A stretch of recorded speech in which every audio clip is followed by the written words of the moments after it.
Hello, John. No, Oliver. So today we're going to talk about the Irish Piseogs. I remember my aunt, who was a farmer, she's deceased a couple of years ago now.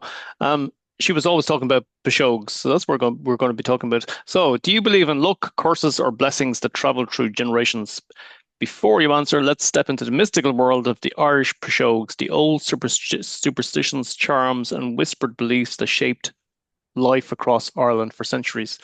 So the world of the Piseogs, a journey into the heart of Irish folklore where fairies guarded ancient trees, milk was protected from mischief, and every whisper of wind carried a warning.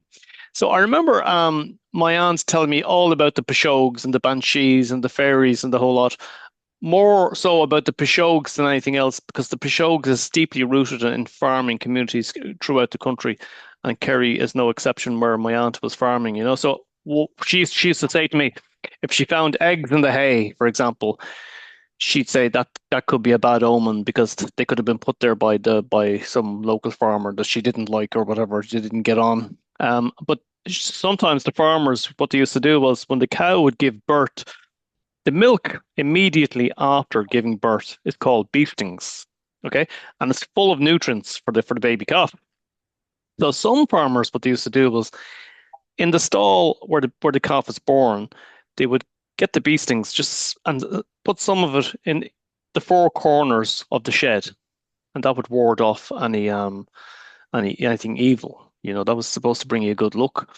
There was other things as well, where she said that she found milk sprayed on the door of the stall, and that was a bad omen. That somebody had come along and done that.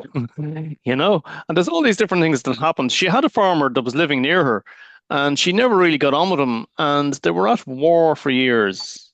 And she was always blaming him when everything went wrong.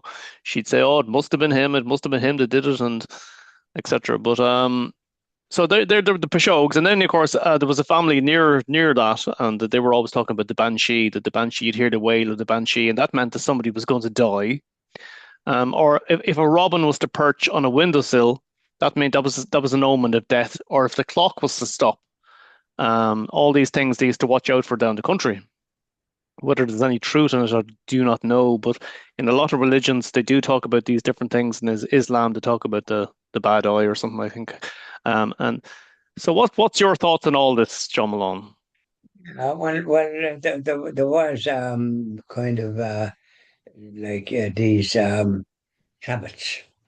They call them Piseogs, but they were kind of habits that they developed and their ancestors before that. So it was passed down, and it took steps that they thought would protect them from harm and that their animals would have a normal life and not be suddenly struck with something that would be fatal.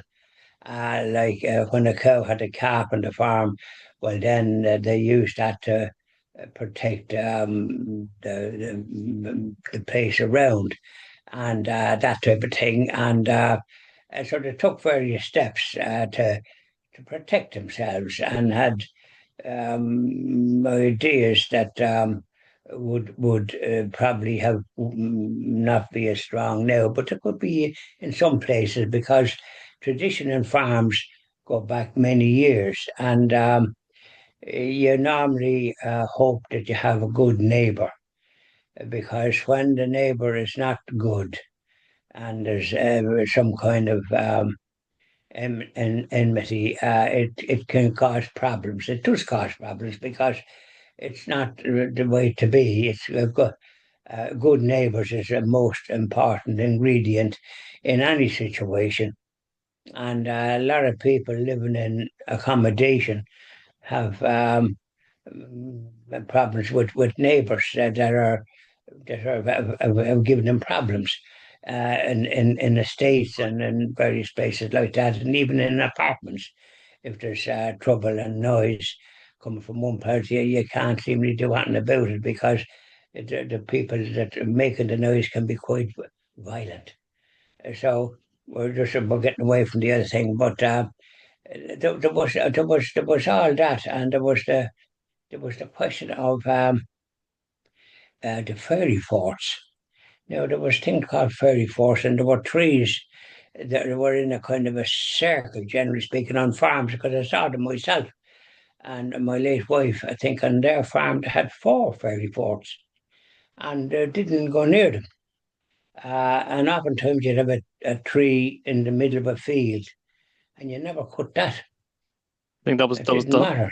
the hawthorn tree, I think. Well, that was there for a purpose, and you didn't want to do so. But the fairy forts were important. Now, whether there was anything to do with fairies or what, I don't really know, or whether they were a guide for our ancestors that when they were kept, it might have meant that there was sympathetic people there during the penal times and trouble that we had in our past. A lot of these things would have probably originated there in some ways, but when the land was taken from our brothers and sisters, which it was, there must have been a terrible amount of disquiet because you had a farm, a good sized farm or land, and suddenly taken from you by the invader. The British, they had no right to do such a thing. To take land from people that had it in their family, like even St. Albert Plunkett, the land taken from them. So the people that took those, they took those the lands that were given by the British military. They had an animosity towards Irish and Catholics. So that was a recipe for disaster in anybody's language, Yeah, I which think is I what the think British did. So, the original idea of the fairy fort, and you were saying there that they have trees in a circle, but it's actually some stones, is what I remember. But anyway, the thing, like stones as well. Yeah, stones, yeah, yeah. So the original idea of having the circle of stones was for either livestock or food. Okay, that they would be contained in that ring, that circle. Okay, anything that was valuable was put in there.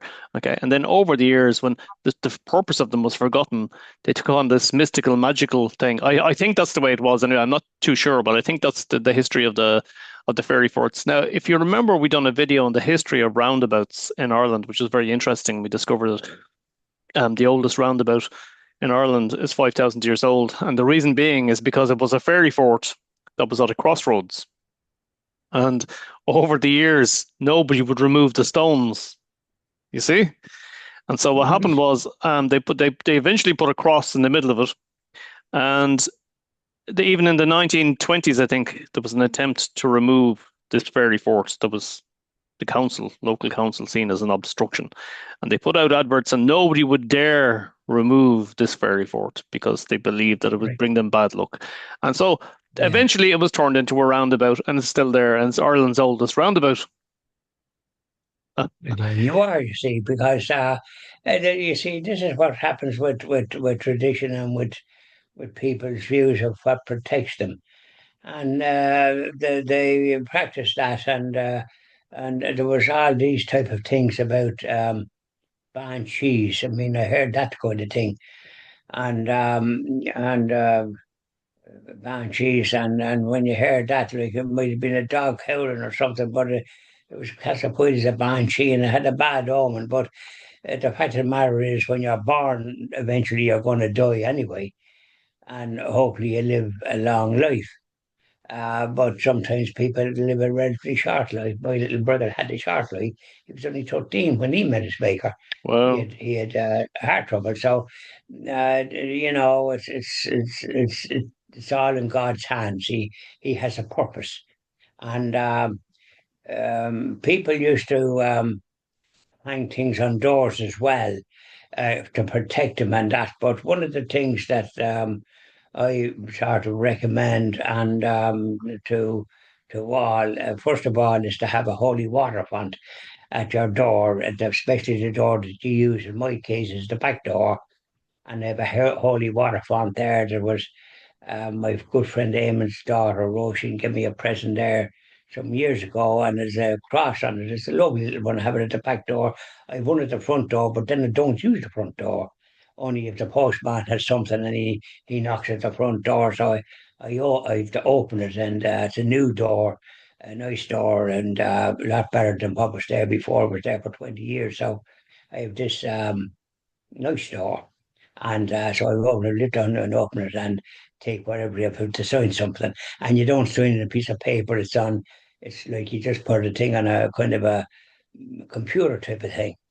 But no, we're talking about these things, and I think it's always advisable in any home, wherever it might be, is to first of all have the cross of our divine Savior, a cross in every room in the house because it protects you against evil.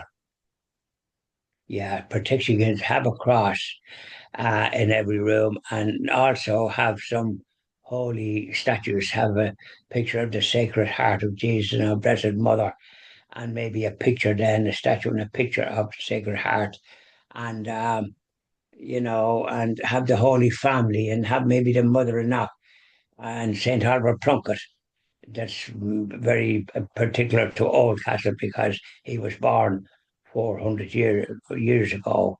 This is the anniversary of his birth, so there's a lot of functions. So these are the things to protect you against evil and and against that type of thing, and it's important. And the other thing that the Piseogs and that, I think prayer is another safeguard against these things, and to have your house blessed by a priest. These are the things that protect. I had the house blessed by the parish priest, and he did a good job because he did every room, and he had the sort of equipment for that. And he blessed the car that I had at the time, and he blessed the sun house and the back of it. He blessed everything. And I might have been here for 15 minutes doing all this stuff. But that's a good thing to do. It protects you, and this is why you kind of you have peace. It doesn't matter what happens outside when you go about and you encounter trouble or problems or what have you. But then you deal with that as best you can. But don't let it define you because your health is your wealth, irrespective of what happens. So there we So go. the Piseogs and all that, it's all a form of protection. But I think being a Catholic and that it's a very good business to have all these things and to have your house blessed. And if you're a farmer, have your sheds and your various other things blessed as well. A great protection. That's the advice I'd give anybody. So there we go. Thank you very much, John. Thank you very much, Oliver.